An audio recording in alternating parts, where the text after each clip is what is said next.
All right, everybody, welcome to the Creative Finance Collective. It is just after 3 p.m. Arizona time, so that's when we do the collectives. Right now we have myself, Andy Fowler, and Sean St. Clair here. I think we got a couple others that are looking to join. If you have questions, that's what we're looking to do right now is answer questions about creative finance or we'll take questions about real estate more generally. So if you have those, make sure to post them, and we'll get to those. Make some small talk while we do. In any event, Sean, I actually think we have a question here. Um, yeah, it's not about creative finance as much as it is about wholesaling. What documents do I need if I want to provide short-term lending to a wholesaler? We've talked about that, I think, on occasion, haven't we? Yeah, Or that so question about, like, a few short-term com lendings come up in that context. right. Yeah, so a few comments on that. So specific documents, you're going to want your escrow instructions. And it depends on, how short term is this, earnest money lending? Is this transactional funding, where you're basically making, providing the gap funding for a double close? Regardless, you're going to need some escrow instructions. You're going to need a promissory note, a loan agreement, some type of security document, whether that's if it's funding the double close, you're going to want a deed of trust or mortgage that's going to potentially be recorded. And then you're also going to want a security agreement as as well. So those are what you want. As far as comments go, remember there are usury laws, so you can only charge so much in interest. Um, and then if you are going to participate in the transaction and take some form of equity in the transaction, then you're going to need an operating be added, to the entity as an operating agreement or added to the um, contract via an assignment of some percentage interest in the transaction. So it's really how we're going to structure it, but the actual interest that you can charge has to be below the usury limit. Um, Scott, I just saw you joined us. Can you hear us okay? Do you hear us, Scott? Looks like Scott's having trouble with his audio. Sean, it made me think of a question here. So this question obviously comes from the perspective, I'm guessing, of the person looking to loan the money, right? So, Any better? oh yeah, we Yeah, can hear that's you, better. Scott. Can you hear us? I got a question for you, Sean. I see so Yeah. many of these people, they I get, by the way, I'm glad you're talking about usury. I know we had this conversation before because I keep seeing interest rates here in Texas at, 300%, 400%. And the poor investors, they hear it on the internet, think it's okay, and they're just shooting themselves in the foot, right? And they don't know how to calculate it. And just to briefly bring that up, if you are charging a 12% interest rate on a loan for 30 days, that's fine for a straight interest rate. Well, the problem is they want to add in an additional, you know, X amount of dollars. And since it's a 30-day loan, you have to figure out what percent those dollars are. So let's say it's $1,000 on a $100,000 loan. That's 1%, right? Well, on a 30-day loan, you're adding 12% to it. And they just don't get that. And so, of course, as you said earlier, I didn't hear the whole conversation about JV agreements and whatnot. And I get that. But if you do that continuously in that regard, it's just another practice to get around the usury statutes. So tell me if you think that this is an issue. Earnest money lending. I say, okay, I I will loan you $5,000. You're going to repay me under a loan agreement at X%. Okay. And then, and so my note to you has the cap, usury cap, whatever that is, 10%, 15, whatever the state allows. And I cap it. And then I say, and then you're going to assign to me, you're going to execute an assignment to me of 2% of interest in the purchase contract. Okay. And then when we assign it to the end buyer, and let's say it's a $10,000 or 20%, let's just say 20%. Say there's a $10,000 assignment fee, I get payment of $2,000 for my 20% interest in the purchase contract. Okay. Any problems there? Well, I think you've got apples and oranges. No, honestly, I think you have, if you are a legitimate buyer of that property, whether you buy the house, the property you pay cash for, or whether you assign the contract, you are a buyer and you're collecting an assignment fee. On the flip side, if you separately lend money, now you can't lend that money to your, much you can lend it to yourself, but let's say it's a corporate entity that's buying the property, that normally is, so an LLC. And you're lending that LLC money, that's a separate transaction. And on the surface, I think that's probably okay. I think it's a way to get around it, because I mean, they're truly separate things, because there's no guarantee the deal is going to close and you're going to make your $2,000 fee. So the whole earnest money lending thing has been coined, you know, the Gator method, right? That's what people call it, the Gator method. So what does a Gator do? A Gator takes chunks out of things, right? That's how it got called the Gator method. It takes chunks. And the way it takes chunks out of things is it takes an equity interest in the transaction in addition to being repaid the earnest money. So even if you didn't charge an interest, but you basically made the loan in exchange for any interest at all, you made the loan in exchange for an equity interest in the transaction. I think through an assignment, I don't think there's. I don't think there is either. I think that's fine. You know, some sharp lawyer might try to intertwine the two together, right? But I think they are literally two completely separate transactions and be fine. And I would prefer to see putting the money up without any interest on it and just taking a complete assignment of contract interest, because it's cleaner and you don't even go into that realm. The problem, Sean, is in the investor community, nobody stops long enough to think about it. They just blow and go. Right. Well, yeah, they do it different than what it was designed. And the thing is, I don't think it's a problem, a usury issue, because I could end up, if I took a chunk out of the transaction, and let's say there was no end buyer and there was no profit, well then I don't get anything, right? Or maybe the profit's, you know, minimal. I don't get anything. So, you know, I'm rolling the dice with the buyer, the investor buyer. I'm rolling the dice with them as well. But then my upside's pretty good if there's a lot of profit. Well, right?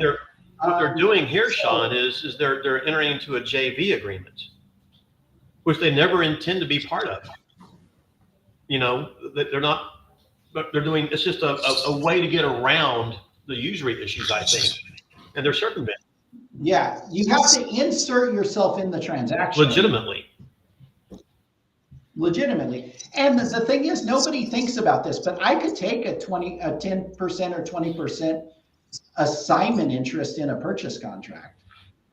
You could have two buyers on a purchase contract, say so-and-so is going to acquire an 80% interest and so-and-so is going to acquire a 20% interest in the contract. You can do that, but people don't, you know, and then, but that's how it was originally designed. Well, so let's hold on a sec. They don't do it that way. Yeah, let's simplify this for a second, because we got a follow-up question. Alan, welcome. We're talking about legitimate people and not so much down in Austin. Now, what do you mean you have to insert yourself into the transaction legitimately? I expect lawyers to use a little bit more certainty in regard to their verbiage. What do you mean legitimately insert yourself? Meaning, instead of doing a JV agreement and having that define the relationship without you being on the actual contract itself. So what we're talking about is earnest money lending and usury laws.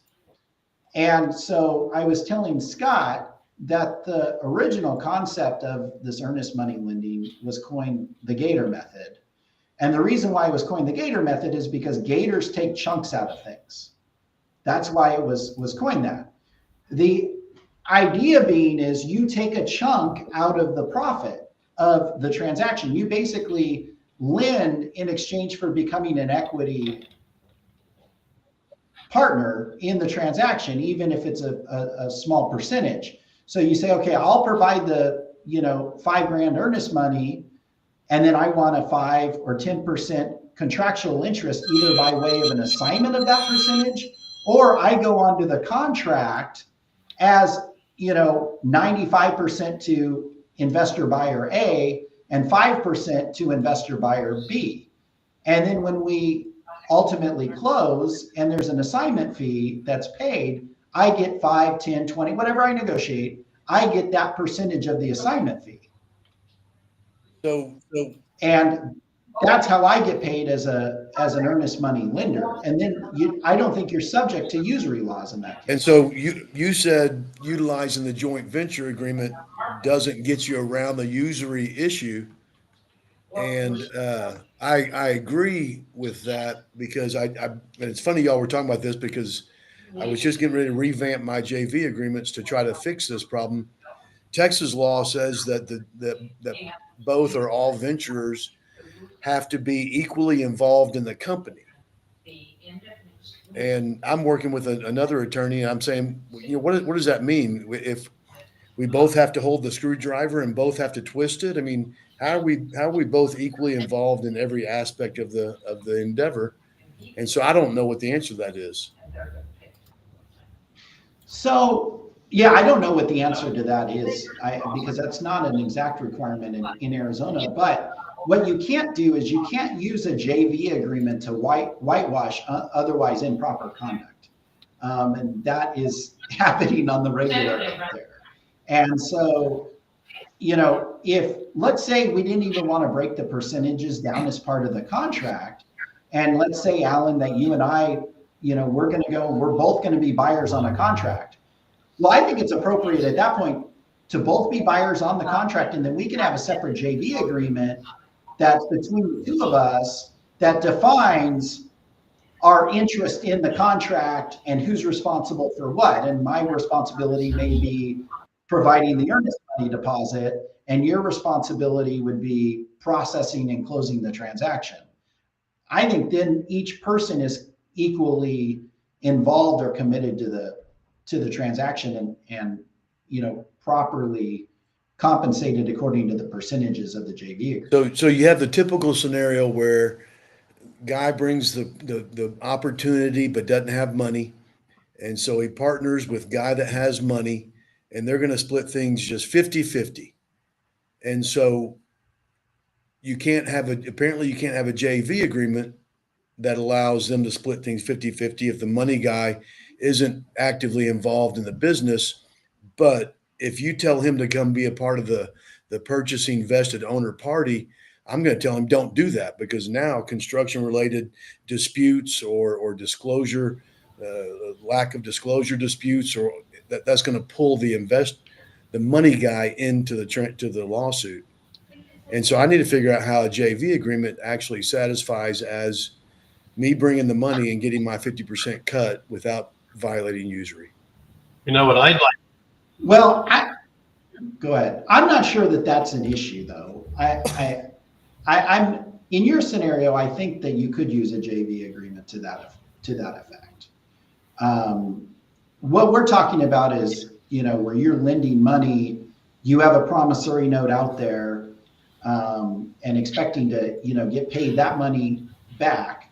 But maybe you could do it fully by a JV agreement and just take a percentage of the profit, and then you define the profit in the JV agreement. I think that's probably okay. I don't know. What about you, Scott? I don't even like using a JV agreement because it becomes a dadgum partnership. You got to follow partnership laws. I try to suggest to these guys to go ahead and create a new LLC in that instance.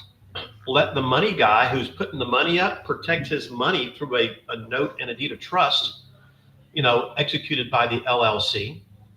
And then if it's some kind of a partnership agreement, then you both own the LLC, create your minutes within the scope of the LLC as to who has what responsibilities, who's doing what, who's making payments or taxes or insurance or supervision and whatnot, and navigate it under a legitimate corporate entity and work in that format.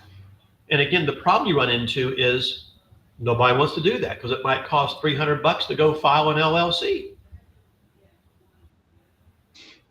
But let's talk about the scenarios, right? Because so the first scenario is, for example, earnest money lending on wholesale deals.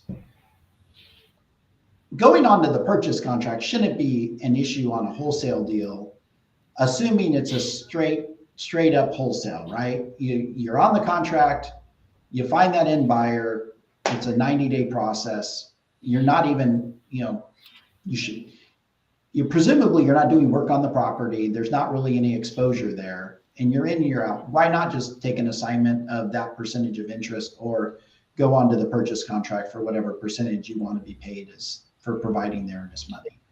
I don't see that as an issue. Now what happens if your end buyer says no? Is that wholesaler, that assignor, going to buy it?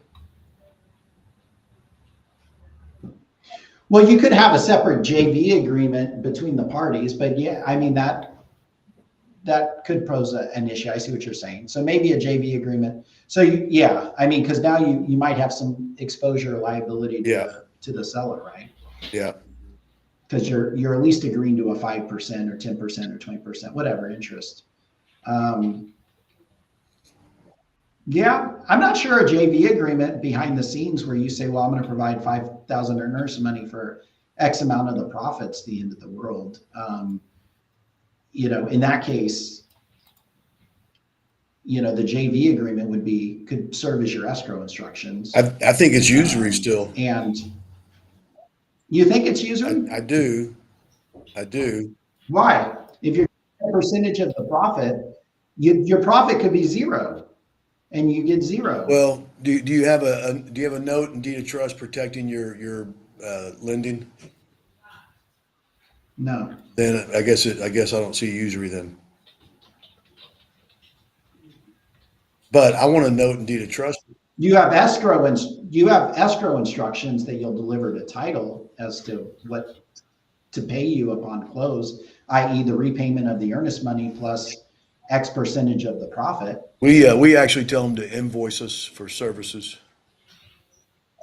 Yeah, or part of the assignment fee or something like that. Yeah, but it's a percentage of the assignment fee or whatever. But I don't know that that's usury if it's a JV agreement. Without a note and deed of trust, but I want a note and deed of trust protecting me if I'm bringing money, and I'm looking more in the lending for the operation, not just the earnest money lending. So I've increased the scope. Oh, yeah. So that's a whole different story. But on the earnest money, you can't really have a deed of trust because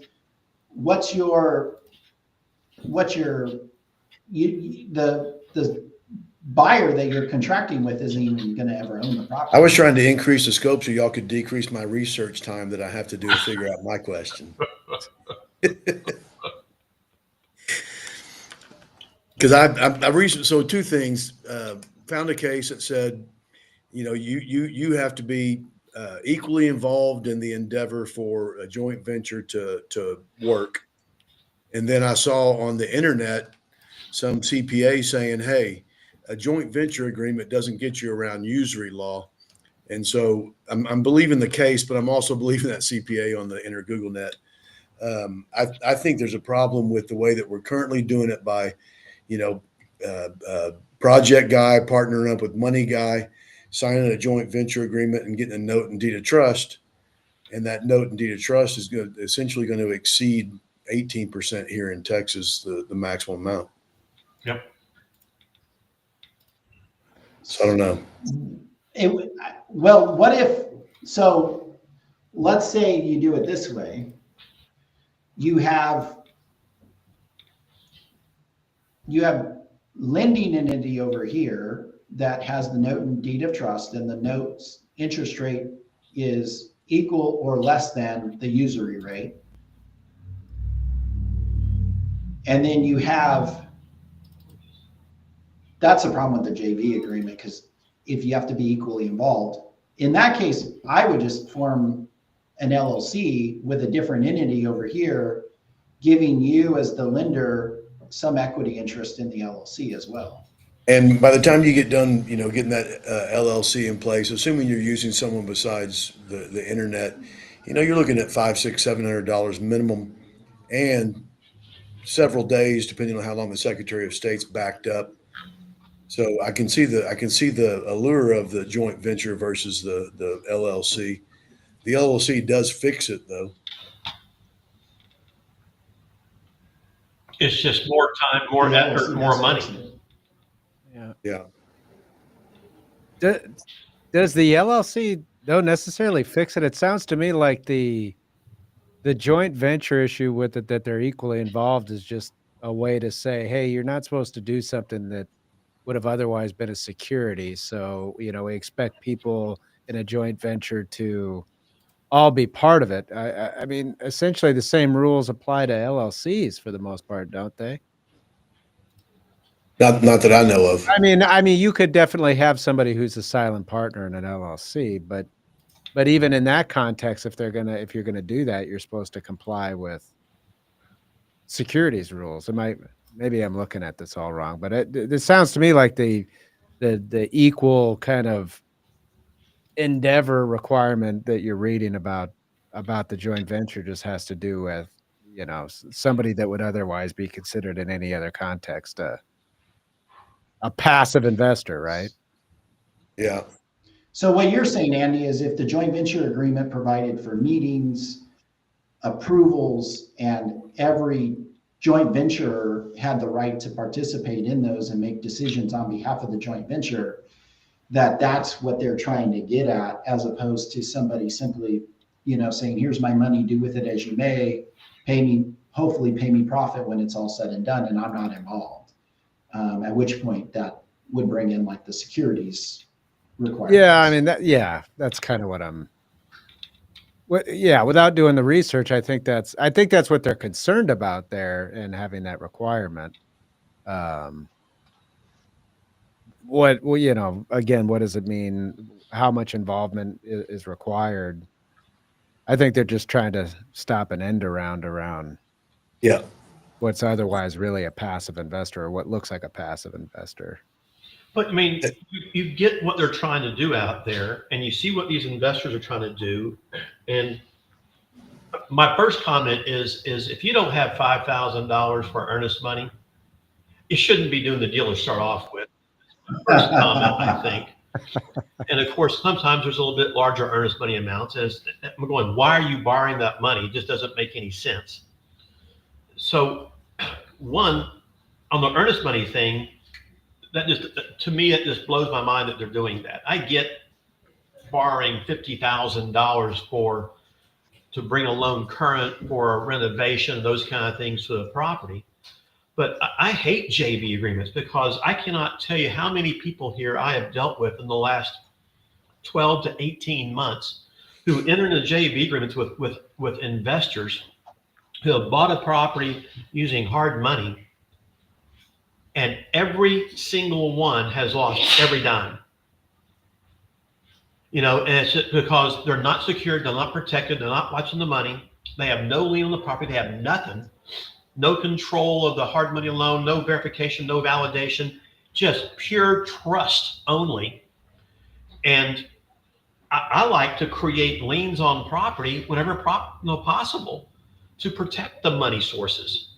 And then if you've got to go through a scenario as Alan is saying with a JV agreement, where you have mutual interest in the deal and mutual work, create the corporate entity of some type and analyze it and work the deal a little bit where you actually share a little bit of responsibility.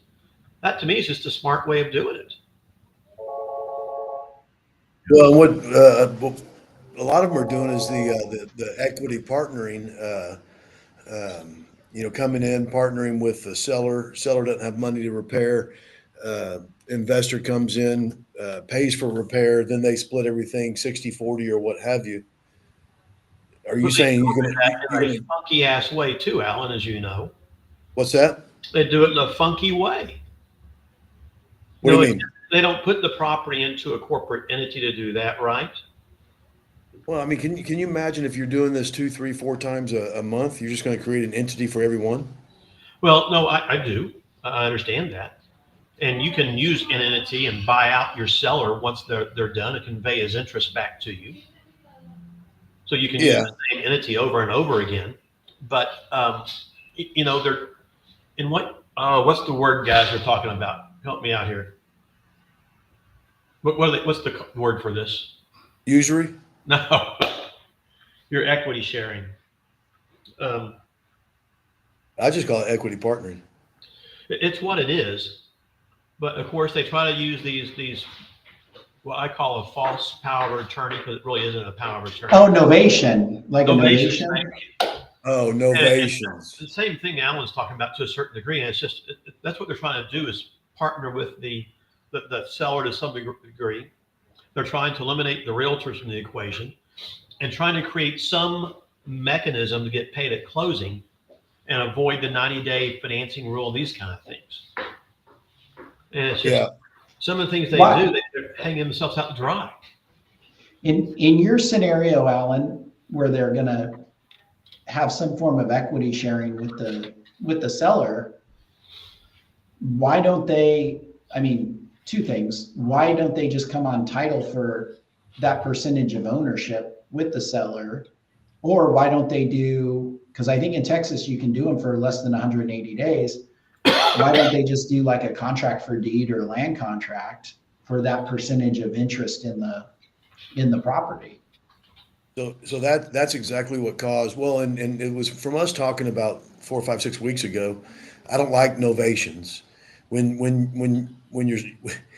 the name for an investment methodology has to be explained to someone and then they don't get it because no one's going to get it, I don't think it's a good investment method. And so I was going to go over to the JV route. That's when we did that little bit of research and found out, we've got a problem with the JV route for this. But one of the things that investors have told me is the sellers are a little bit skittish when we start talking about deeding property out. They're not getting paid anything. They got some piece of paper that says they are going to get some money, but now I'm deeding you my homestead, my family's property. They were running into problems, I think, by doing it that way. Even a land contract where the deed stays in their name? We just don't understand that contract for deed stuff since we don't do them. But I thought you could do them for less than 180 days. You can, but just no one does now. There's usually no reason for a 90-day contract for deed except this right here. Yeah. Scott's a bunch older than me, so he may know how to do these things better than me. I'm giving you the Hawaiian good luck sign right now. We'll talk about what that is later, okay? And no, by the way, unfortunately in Texas, and this is what I don't like about Texas and other states are so great, is I've closed over 1,000 contract for deed deals in the past, maybe a lot more in that instance. And it was a great mechanism prior to 2001 in Texas when done the right way. Yeah. And, one bad investor screwed it up for everybody. And today, first off, for an investment deal, I'm okay with that. But I'm not going to buy a house using a contract for deed in Texas as an investor. I want to get the seller out of the picture. That would be the last thing I ever do because I just don't trust that seller unless it's a highly sophisticated seller. Even then, I don't trust the seller. And of course, The equity partnering and all this stuff evolves because they don't want to do an assumption with a contractual agreement that they're going to get some dollars or, you know, even a note. And so you move to the lesser, um, um, I don't know, lesser event for the seller. Just a contract in regard to the situation. So, and that's how they gravitated towards the novation was they don't want to do the assumption. They want to do it the easier way. Yeah. And it's all about how do I do things easier, less amount of money, and then the damn the torpedoes. Let's just see what happens. Yeah. That's And the philosophy I see and I hear. And I do want to say, just for anyone that it helps, that little attorney in fact document in the novation documents that are floating around out there does not work in Texas. No. And so any agent who relies upon that is risking their license and more. So just everyone needs to understand that attorney in fact does not allow them to go and list that property. No, it does not. Although they do it anyway, though. Have you noticed that? Yeah, terrifying. Yeah. And it's just, you just kind of go, no. And you try to explain it to the investor and they go, it's okay. We're willing to take the risk. And it's just like, whatever, you know. And that's just Texas. I don't know about Arizona, Wisconsin, what have you. Yeah. Well, All there's right. Wisconsin, you know, they're kind of a little strange, but Yeah, it's just the cold weather that does it, I think. makes them crazy. We do have a follow-up question to all of this, and maybe this was kind of a little bit of a long answer on the last one, so maybe we addressed it. Were you saying we're verbose? Yeah, well, a little bit, yeah. Yeah. That's the Texas way, maybe. I don't know. Big in everything, including conversations. So we were talking about wholesaling primarily. That's how the question came up in terms of the short-term lending. The same YouTube listener asked, "Can you do short-term lending basically in a similar fashion to a buyer that is buying subto?" So, can you do that, and are you seeing that happen? Well, it's going to be a second lien, right? Say that again. It's going to be a second lien on the property, or it should be. Could be. Yeah. Yeah, I do see it. It's sort of like gap lending. So you've got the first lien, Wells Fargo, and then there's some equity in there that they owe to the seller, so they're getting a loan for that equity, and then also getting the assumption lien documents in place. That gap lender, third party lender, could actually be either in second position or third position, and so there are folks out there doing it. I think it's some of the riskiest stuff that exists.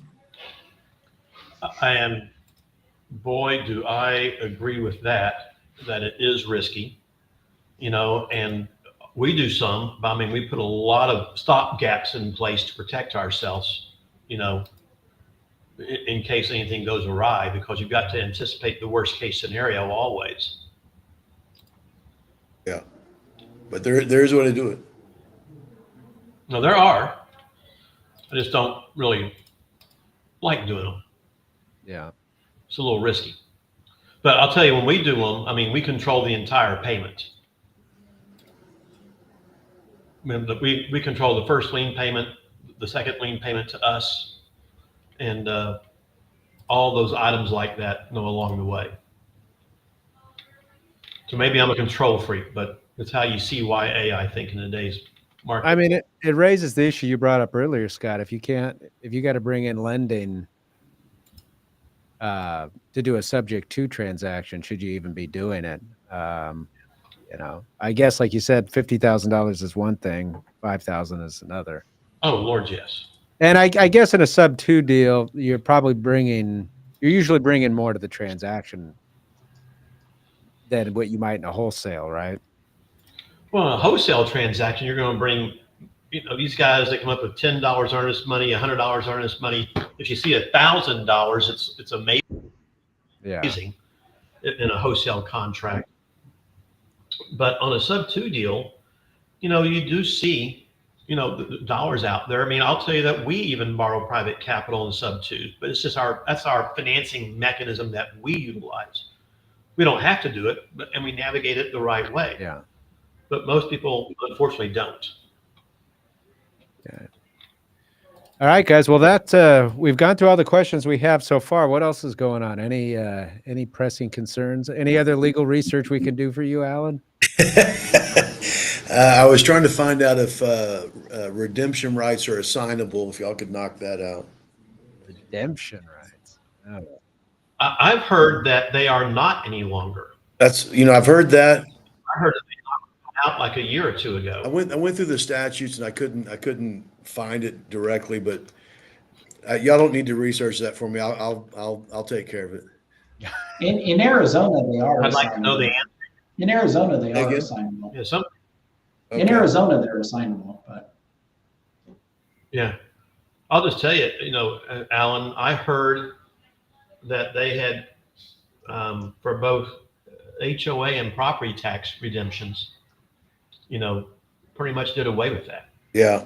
I don't think the state wants redemptions really. I don't know why they have a statute that allows redemptions, but then they make it so restricting on the tax redemptions. A non-lawyer cannot assist you with that redemption, and if a lawyer assists you, they can only make $500. Hmm. Hmm. And so they clearly don't want it to occur. Yeah. Was that for like for property taxes? Just the tax redemption. Is it now $500? I thought it used to be a max of $1,000. Did they cut that down again? From what I saw in the statute, I was just reading the statute and it said 500. what if you're What's the statute? what if you're not assisting the homeowner, but you're assisting a lender on the redemption? Is that the same thing? $500? That's how I make money at it. Okay. You hit the nail on the head. The truth be told. Oh, I see. Interesting. Isn't that what makes this business fun, though? You gotta find those creative techniques of how to get around the things a little Yeah. bit to make it work, legitimately make it work. Yeah. So it drives the world out there a little bit, I And think. so we've probably done about half a dozen. A lot of times it happens.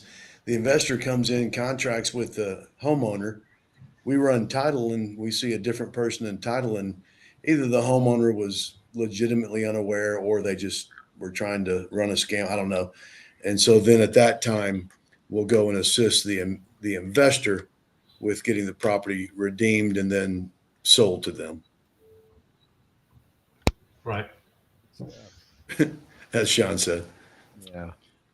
So, and the reason I asked that question is the only case that I was involved in where we successfully obtained Rule 11 sanctions against opposing counsel was we represented a lender to redeem a tax lien following a default judgment that was entered. And so I thought, man, if we were limited to 500, that would have been a raw deal on that. But yeah, they really do. If you want to, here in Texas, if you want to deal with a property tax foreclosure and the redemption period of that, an investor who wants to go buy that and deal with all the issues cannot purchase the funds in that account for less than 80%, number one. So they limit your profit automatically $200.